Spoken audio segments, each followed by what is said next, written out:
Let me send him a bunch of happy emojis.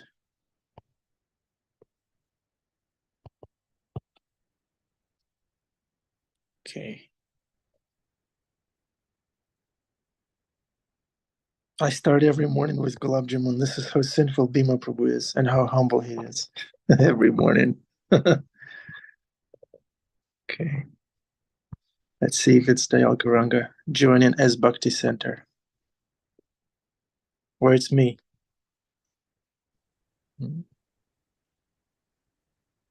Hare Krishna. Hare Krishna. There he is, Dayal Myself. Gauranga Prabhu. Hare Krishna. Thank you. We're so happy to see you. Thank you I'm for sorry for joining. being late. I'm in London right now for the week, and I just had lost track of time, and so I'm so glad I got your reminder. Great. Thank you so much. So it's Canto 10, Chapter 46, Uddhava visits Vrindavan, 46, verses 20 through 28. Canto 10, 46, Uddhava visits Vrindavan. Wow, we're getting esoteric here. And then verses 20 through 28.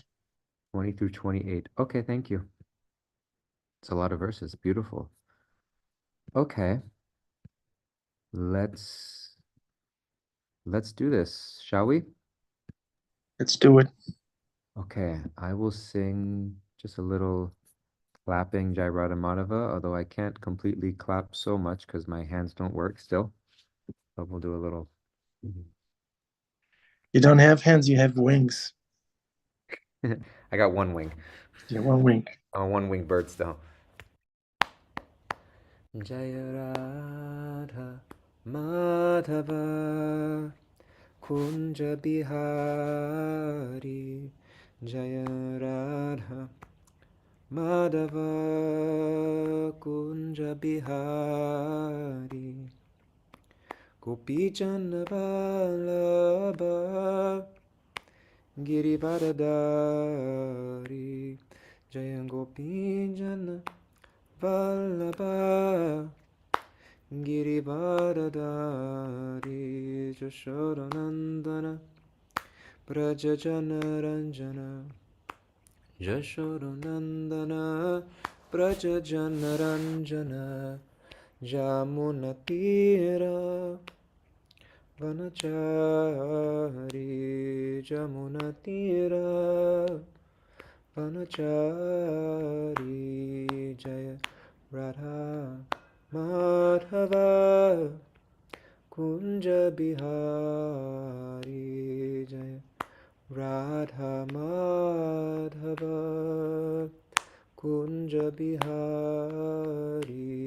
Hare Krishna Hare Krishna Krishna Krishna Hare Hare Hare Rama Hare Rama Rama Rama Hare Hare Hare Krishna Hare Krishna Krishna Krishna Hare Hare Hare Rama Hare Rama Rama Rama Hare Hare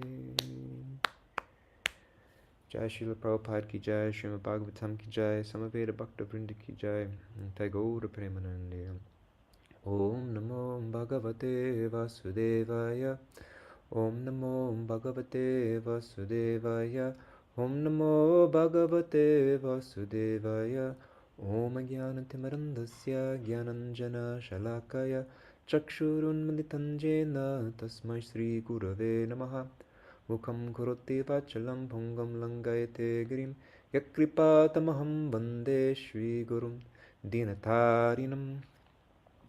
Begging to all the assembled and unassembled Vaishnavas across the world, throughout the universe, that we may be able to dive deep into the nectarian ocean of Srimad Bhagavatam to taste the nectarine juice which has become relishable for all of us as it has passed through the lips of Srila Shukadev Goswami, plucked from the tree, the ripened tree of Vedic literature and passed down through our acharyas to the loving hands of Srila Prabhupada and our Guru Jana, and given to us. And if we sincerely come together in the association of devotees with a sincere and fervent prayer in our heart, that the cloud of ignorance, the cloud of our ego, the cloud of our resentments and misconceptions and our grudges and our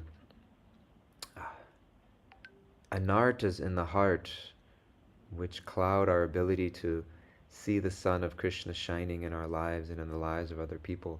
May we pray to have those things be pierced, the misgivings in the heart, the knot in the heart be pierced by the reading and coming together and sharing of Srimad Bhagavatam. May that be bestowed upon me by all of you and to all of us, that we may have a fruitful study of Srimad Bhagavatam together. Hare Krishna. We are reading from the Srimad Bhagavatam today, Canto 10, Chapter 46, verses 20 through 28. Is that correct, my dear? Okay, 20 through 28. Yes. Okay, here we go. Could you allow me to share my screen, Prabhu? That way I can put the verses up for everyone. Thank you so much for being here with me, everybody. I'm in London, UK. Yesterday I went to visit the Bhaktivedanta Manor, and they have preserved Srila Prabhupada's quarters that were there. They have a sitting, visiting room of Srila Prabhupada. They have his bathroom there. They have his bedroom there where a bed was there. They have his one of his original dictaphones there, where he would translate much of Srimad Bhagavatam.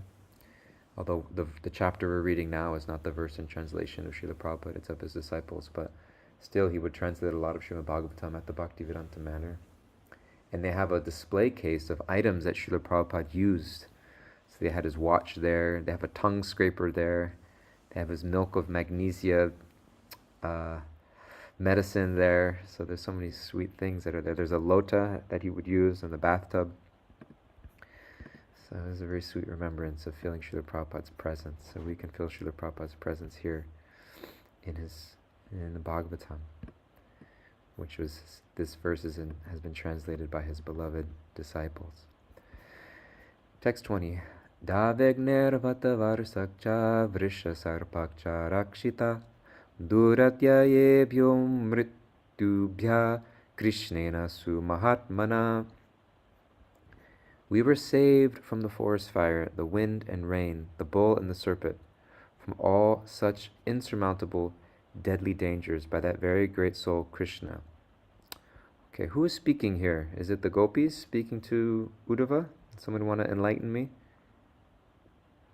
Or should we revert back? Who is speaking here, these verses? So Nanda Maharaj, it looks like Nanda Maharaj is speaking.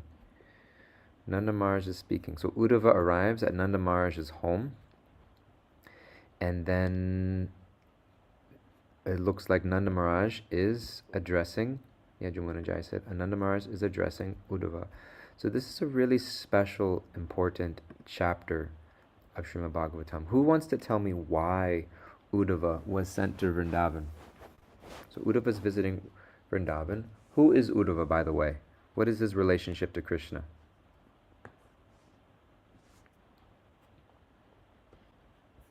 Uddhava is Krishna's closest friend from childhood.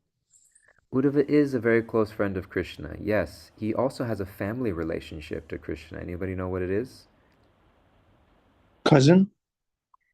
Uddhava is Krishna's cousin. Yes, Uddhava is Krishna's cousin. And Uddhava has a very special quality that he looks exactly like Krishna. Is that correct? Would anybody like to verify that statement for me? My understanding is that Uddhava looks very much like Krishna. Uddhava looks very much like Krishna.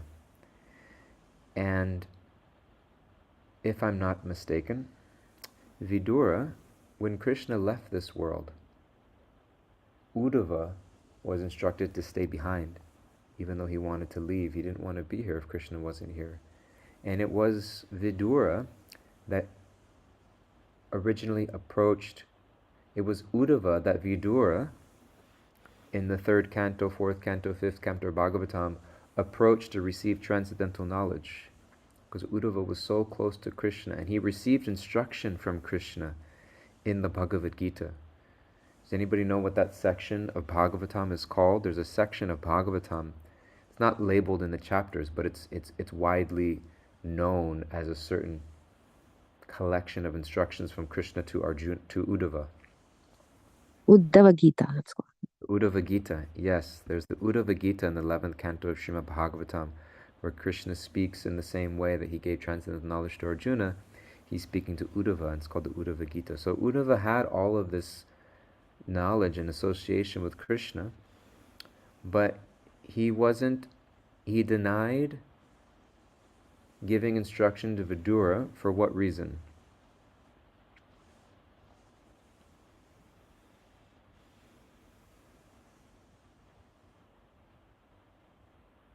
Prabhu, did he not send Vidura to see Maitreya? He did send Vidura to see Maitreya because he was junior to Uddhava in age and seniority, and so he felt uncomfortable, like an older brother going to a younger brother, because Vidura was the uncle of the Pandavas, right? And Krishna was cousins of the Pandavas, and also the cousin of Uddhava, because Krishna and Uddhava were cousins. So he didn't feel it was appropriate for Vidura, even though Uddhava was spiritually advanced, he declined that the request to be the guru or teacher of Vidura because he didn't feel it proper and appropriate. So he sent him to Maitreya. But we can understand through that scenario the great, tremendous, incredible spiritual advancement of Uddhava, that he heard directly from Krishna, the Uddhava Gita, then transcendental instructions. He was a close associate of Krishna, his cousin and his dear friend. So why did Krishna send Uddhava to Vrindavan? Why did Krishna send Uddhava to Vrindavan?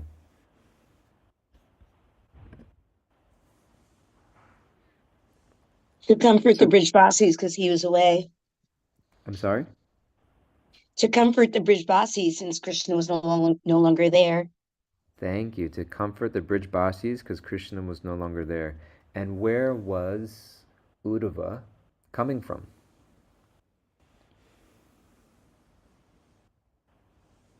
Where did he send him from? Where did Uddhava live with Krishna? Dwarka. In Dwarka.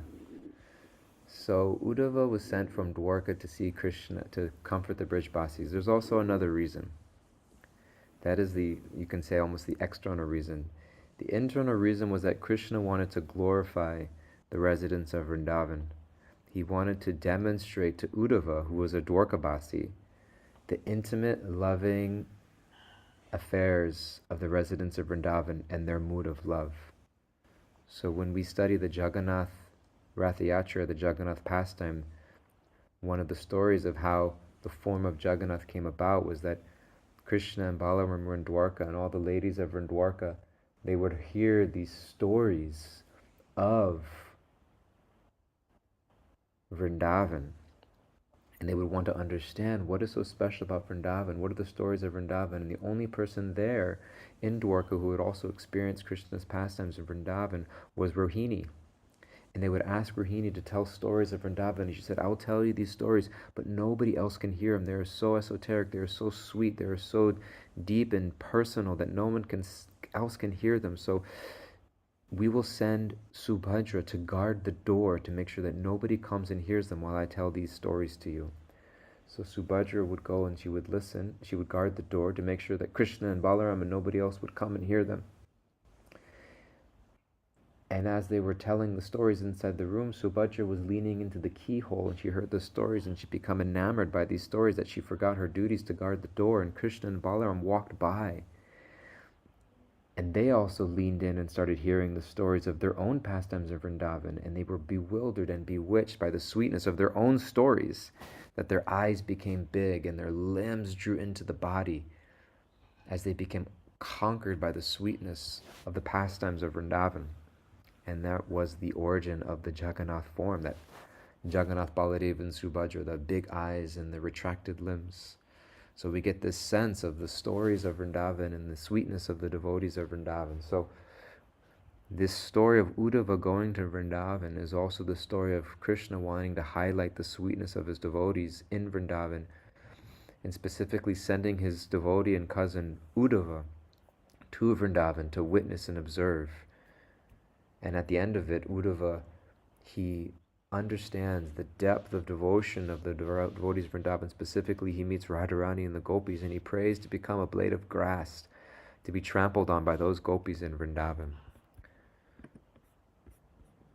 So,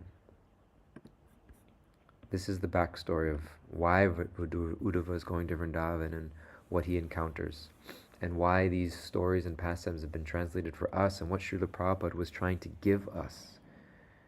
Just like Krishna sent Uddhava to experience the pastimes of the devotees of Vrindavan, Srila Prabhupada came to get us and to translate Srimad Bhagavatam for us, to introduce us to these pastimes so that we could lean into the keyhole of the Shastra which he has translated for us, to hear these stories and let our heart become bewildered by the sweetness of Krishna's pastimes. So Nanda Maharaj is sharing, we were saved from the forest fire, the wind and the rain, the bull and serpent demons, from all such insurmountable deadly dangers, by that very great soul, Krishna. And we've discussed many times in our classes that this is the hallmark of the residents of Vrindavan. I know no one but Krishna is my Lord, and he shall remain so, even if he handles me roughly by his embrace. The last verse of Shikshastika mentions Sri Chaitanya Mahaprabhu when he's entering into that deep mood of the gopis and the residents of Vrindavan, that whenever there is danger, whenever there is fear, whenever there is discomfort, Krishna is my only Lord. And we get tested on the path of devotional service. It was Bhaktisiddhanta Saraswati Thakur who mentioned that the path of devotion is laid with thorns. And what does that mean? We talk about the sweetness of devotional service. We talk about the mercy of Krishna. We talk about the joy and bliss of the soul in chanting Hare Krishna. And that is all very, very true. But we all happen to be in a very diseased condition of life. Rupa Goswami mentions in the 7th verse of the Upadeshamrita, the Nectar of Instruction, that the holy name is sweet like sugar candy. But one who is afflicted by the disease of ignorance is said to be like someone who is suffering from jaundice. Jaundice is a disease of the blood where bile builds up in the bloodstream, and we can't taste the natural sweetness of anything. Physically, if you taste something sweet when you have jaundice, it tastes very bitter. And similarly, the solution for tasting bitter things is sugarcane. But when you taste it, it tastes very sweet. So the sugar itself is not bitter, but it tastes bitter because of our disease condition of life. And similarly, we're suffering from the disease of ignorance, from the disease of the false ego. What is the biggest implication of ignorance? It's the false ego. That I am something other from Krishna, that I bhoktaram yagyatapasam sarva loka maheshwaram. Krishna says at the end of the 5th chapter of Bhagavad Gita that he is the enjoyer of all sacrifices. But I think I'm the enjoyer. Or Krishna can be the main enjoyer. But I don't need to be a big enjoyer. I don't need to be the Lord of all creation. I just need to be the Lord of my family, my apartment, my career, my Instagram account, my social relationships. I just need to have a tiny little sliver of the material world that belongs to me. And Krishna says, you can have that, but if you've prayed for my pure devotional service, if you've even once momentarily given your life to me, I'm not going to let you cheat yourself. And although it sounds like we're children who are screaming and kicking our feet because we don't want to take our medicine, because we don't want to eat our vegetables, because we don't want to go to the doctor. I have a distinct memory in my brain when I was a kid. I have a brother, he's 13 years younger than me. My mom also ran a daycare center from our home my whole life. So the time I was born, my earliest memory of waking up is the TV was already on and there were 2 or 3 kids already sitting on the couch at 6 o'clock in the morning. So there was a lot of kids in our home growing up.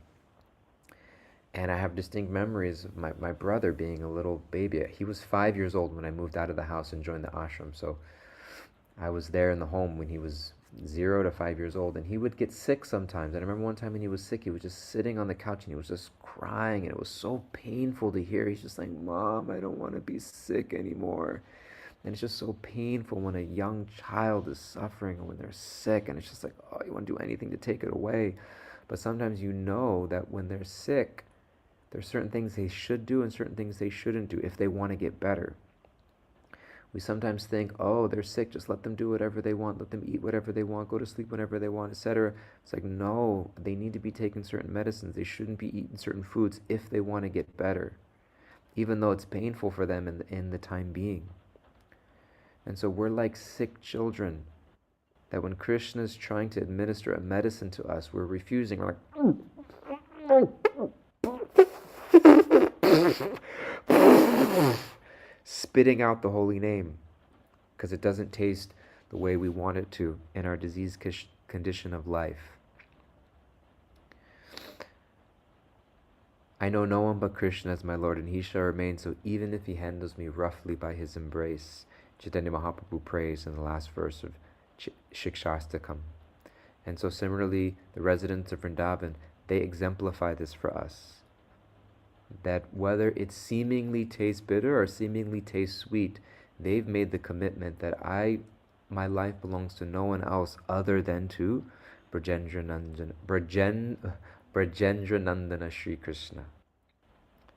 And so we will be tested in our devotional life, undoubtedly. Small tests, big tests, and everything in between. And some tests will pass with flying colors, some tests will stumble along. And Krishna gives us the assurance, Apichet Suddharachato Bhajate Mamananyabhak, that even if one commits the most abominable activities, what is their saving grace?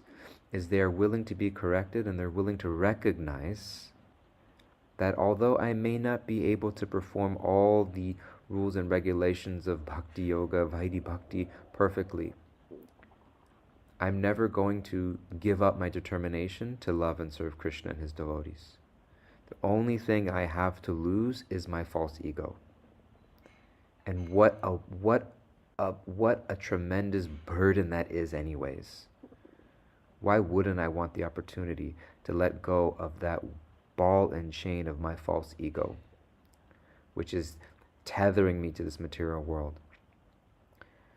So we make our commitments, we make our vows, we make our determinations to serve. I should be more tolerant than a tree, humble like the blade of grass, never desire respect, all respect to other people, and then I blow it big time. I'm not humble. I do expect respect. I disrespect other people. I'm not tolerant and I complain. Oh, what do? Boom, I catch myself and realize, you know what? That's not how I want to be. That's not how I want to act. Let me just simply re-offer myself to Krishna today. How can you re-offer yourself to Krishna today? Reset your determination.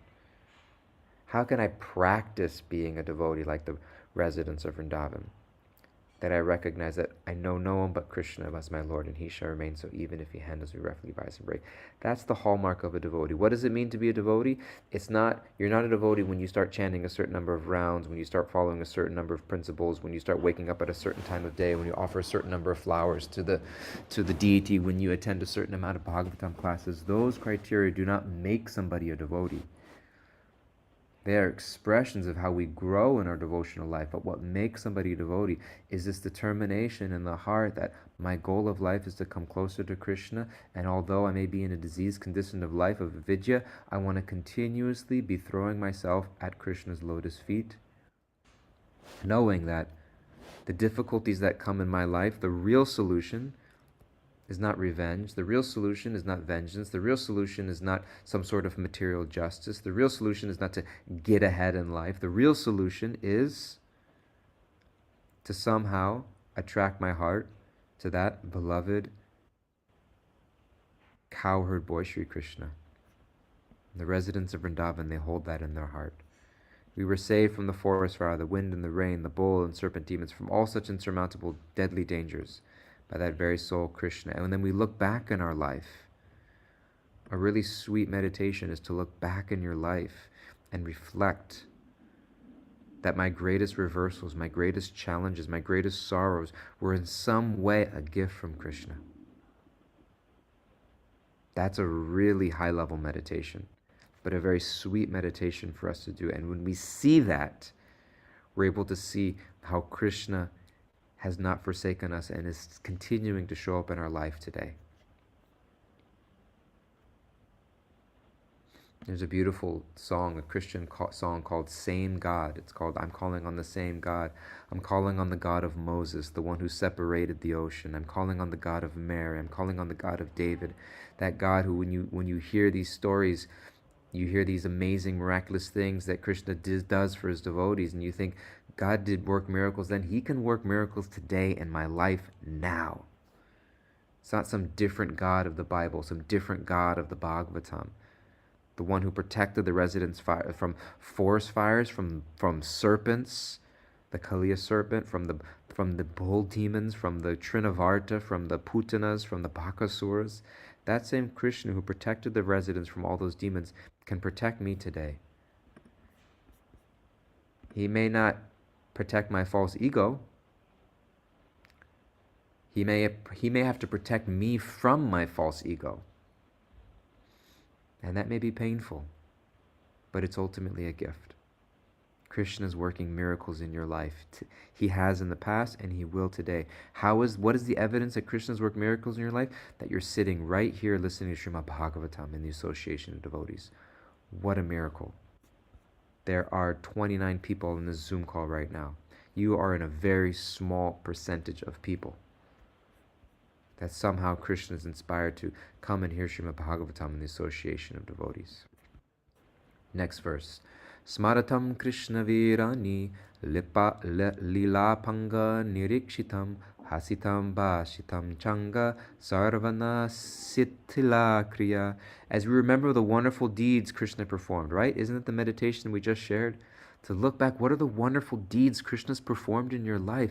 That is a powerful meditation. Make that a journal prompt. Make that a discussion topic with other devotees. Think about that when you're waiting in line or on the train or before you go to bed. Think of the wonderful deeds Krishna's performed in your life. They are faith-giving, and they are there.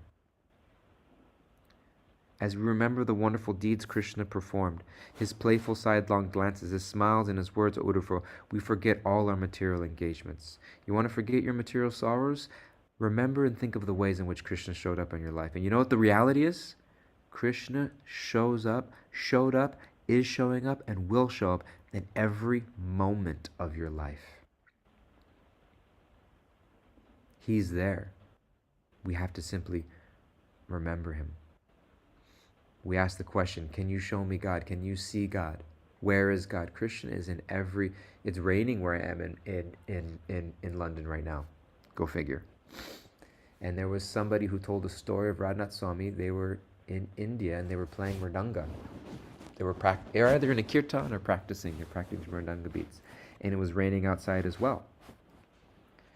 And Radhanath Swami said, every drop of rain is a mridanga beat. Thinking, wow, when I'm listening to the rain, am I just hearing water fall from the sky? Or am I listening to the sound of the mridanga playing Krishna's kirtan? And so we can see the ways in which Krishna shows up in our life, and we have to look for it and pray for it and open ourselves up to it. Next verse. Sarikchaila vanodeshan mukunda pada bhushitan akridan ikshamananam manoyati atmatam. When we see the places where Mukunda enjoyed his sporting pastimes, the rivers, hills, and forests he decorated with his feet, our minds become totally absorbed in him. So we're getting this taste of the residents of Vrindavan. There's nothing else that they desire to see or remember or be absorbed in than Krishna's lotus feet, than Krishna's sweet remembrance. And so devotees, I'm in this beautiful home of devotee, and everywhere there are pictures of Krishna and pictures of Guru and remembrances of Krishna. How can I set my life up in such a way where I'm constantly remembering Krishna? the lock screen on my phone, the pictures in my house, the music that I play, everything in our devotional life. Why do we have so many rules and regulations and prescriptions and prohibitions? It's simply to remind myself of Krishna constantly. Just find a way to remember Krishna in your life regularly. Next verse. Manye Krishnam charaman cha praptav iha suratamau suranam mahar artaya gargasa vachanam yata. In my opinion, Krishna and Balaram must be two exalted demigods who have come to this planet to fulfill some great mission to the demigods. Such was foretold by Garga Rishi. Kangsam naga yutta pranam malau gajapatim yata avadishtam lilayeva pashum eva mrigadipa. After all, Krishna and Balaram killed Kamsa, who is as strong as 10,000 elephants, as well as the wrestlers Chanura and Mushtika and the elephant Kuvalayapida. They killed them all sportingly, as easily as a lion disposes of small animals. Purport. Here Nanda means to say, not only did Gargamuni declare that these boys are divine, but just see that they have what they have done. Everyone's talking about it.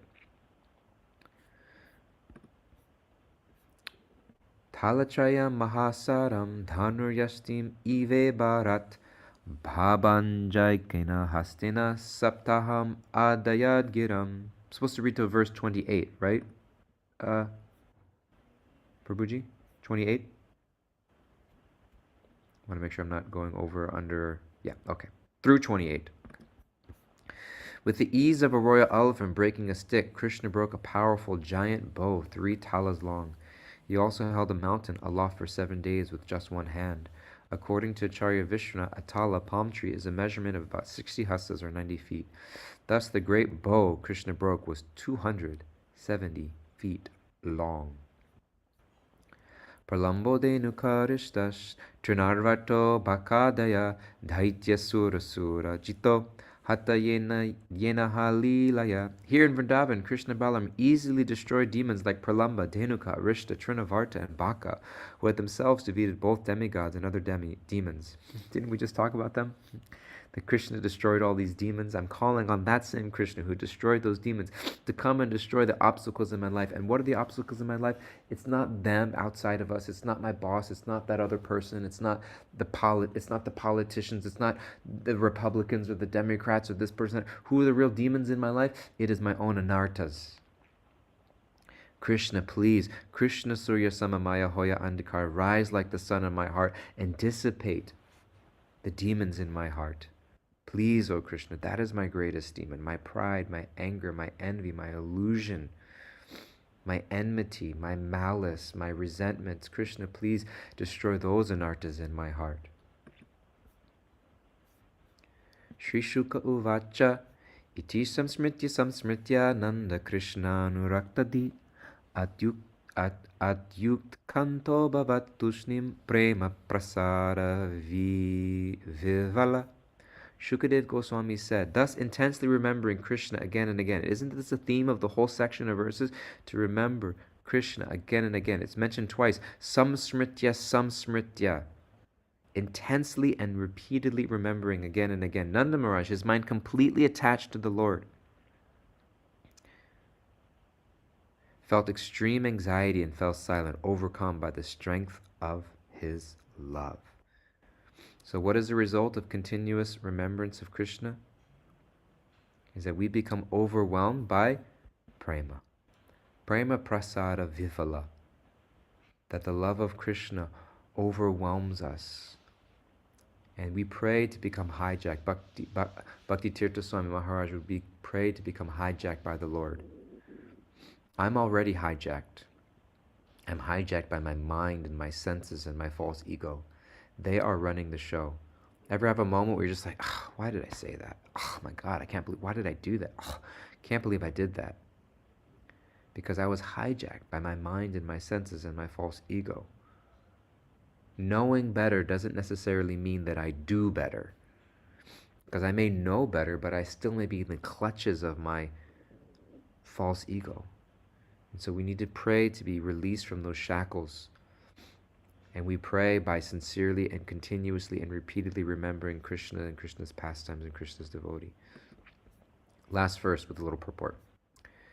Yashodavarnyam manani putrasocharitani cha shrinvantyashuni avas rakshit sneha snuta payodara. As Mother Yashoda heard the description of her son's activities, she poured out her tears and milk flowed from her breasts out of love. So Yashoda Mai is listening to these pastimes as well, and she's having ecstatic symptoms. Purport. From the very day that Krishna had left for Mathura, Mother Yashoda, though counseled and consoled by hundreds of men and women, could see nothing but the face of her son. She kept her eyes closed to everyone else and cried constantly. Thus she could not recognize Uddhava, treat him with parental affection, ask him any questions, or give him any message for her son. She was simply overwhelmed with love for Krishna. And when Uddhava, as we found later, Uddhava, he was not properly greeted, he wasn't even recognized by Yashoda, she couldn't properly give him the affection she intended to. She was so overwhelmed with love, and Uddhava took no offense. He simply was enamored and inspired by such love for Krishna that he took that into his heart and prayed that he could also imbibe such a love. That although Uddhava was the personal associated with Krishna, Krishna's dear cousin, that he himself felt he had no devotion, and he prayed to become a blade of grass which would be trampled by the residents of Vrindavan. And so similarly, we also, it is the importance, Rupa Goswami also encourages us in the Nectar of Instruction, the Upadeshamrita, the importance of associating with advanced devotees. It is important for us to associate and continuously seek out and humbly serve those advanced devotees so that we may take a drop of their love for Krishna and it will bathe our entire being so that we can be released from the burning forest fire of material desires, that we can be released from the demons of the anarthas in our heart, and that we can develop the mindset of the residents of Vrindavan, that we know no one but Krishna as our Lord, who can handle us roughly even by his even if he handles us roughly by his embrace. Because we know that nothing in this material world can satisfy the desires and yearning of my heart. So this is the beautiful taste of the residents of Vrindavan and the reason why Uddhava was sent to associate with these devotees so he can have the glimpse of Braja Bhakti. And this is the gift of Sri Chaitanya Mahaprabhu. When you read the opening chapters of the Chaitanya Charitamrita, you understand Mahaprabhu's gift was to give us the love of Braja. Andrew Prabhu gives a class, famous class that he gave called Are You Serious or What? And he says he would get very heavy and fiery during his classes, passionate about giving us Braja Bhakti. He said Chaitanya Mahaprabhu came to take us back home, back to Godhead. And he said, not just any place back home, back to Godhead, back home, back to Braja. So even as Gaudiya Vaishnavas, we are not yearning to enter into Vaikuntha. We are yearning not even to enter into Dwarka or Mathura, but we yearn to return back to Braja, back to Goloka Dham, and to serve and associate with those deep residents of Vrindavan. So Mahaprabhu came to give us that great gift through the chanting of the holy name. And if we perform Sankirtan sincerely in the association of devotees, then we can open our hearts like the lotus flower that blooms in the rays of Krishna's holy name. And we can taste the sweetness of Braja Bhakti. Hare Krishna, thank you all so much for your attention and your sincere patience. Would anybody like to ask a question or share a reflection? Thank you, Dayal Gauranga Prabhu. Wonderful class as always. Okay, let's see if we have any reflections or questions in the audience. Please, dear devotees, go ahead. Share. Bhakti is a two-way street. Srimad Bhagavatam class is a two-way street. Srimad Bhagavatam itself is a two-way street. Questions and answers. Jeffrey Eckler. Hare Krishna. Hare Krishna, Dayal. Hare Thank you Krishna. for this class. Um, I had a question. We often talk about looking, like you said today, look back and our greatest reversals and sorrows are Krishna's mercy, but we don't often hear to look at our successes and our joy. It's just not often reinforced, at least in my perspective. How do we do that? How do we get those positive moments and not and remember to focus correctly when they happen as well? It's a beautiful question. I think it's important to do that as well. Normally, there's a joke that there's a joke that Brahmatirtha Prabhu tells sometimes, where he's saying that your cultural joke of choice, it could be a rabbi, it could be a priest, it could be a pujari, whoever you like, is driving and they're on their way to somewhere where they're late and they're searching for a parking spot and they're praying, my dear Lord, please give me a parking spot, please give me a parking spot, please. And as they're praying, all of a sudden this shining beam of light from the sky shines down in an open spot right in front. And after they're done with their prayer, they see the spot, they say, oh God, never mind, I found one. And so when things go wrong, we often complain or think, why is God doing this? But when things go right, we often don't recognize this is God's blessing in my life. It's so easy to forget that the blessings that God is bringing into my life. And so it's important for us in our trials and in our challenges to see how God carries us through them and how somehow Krishna brought me closer to him through that. And at the same time, when things go well, when we remember Krishna's blessing in my life. And that was the main, also the remembrances of the ways in which Krishna has showed up in life in beautiful ways. The first devotee I ever met, the first plate of prasadam I ever got to eat, the first darshan I ever was able to take. So remember Krishna's blessings in our life as well. Very important to count the ways in which we're blessed.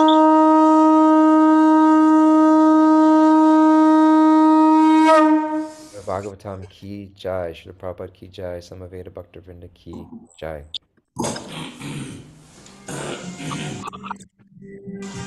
Darshan time. Cameras on, please, if you can.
All right.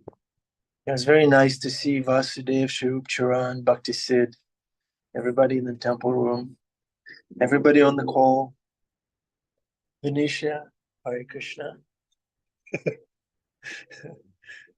I was thinking of Whiskey Das's spiritual form. I was thinking, I'll see a beautiful man in the spiritual world. Oh, that's Whiskey Das. I was thinking yesterday. All right. Jamuna Jaya, good to see you. Good to see you. Himangi, Martine, Damodar Priya, of course, Anandi. Everybody on this call, we love you. And thank you for joining. Dayal Gauranga Prabhu gave a wonderful class. He freed us from assumptions last time, and he gave a wonderful class today. Right? Okay,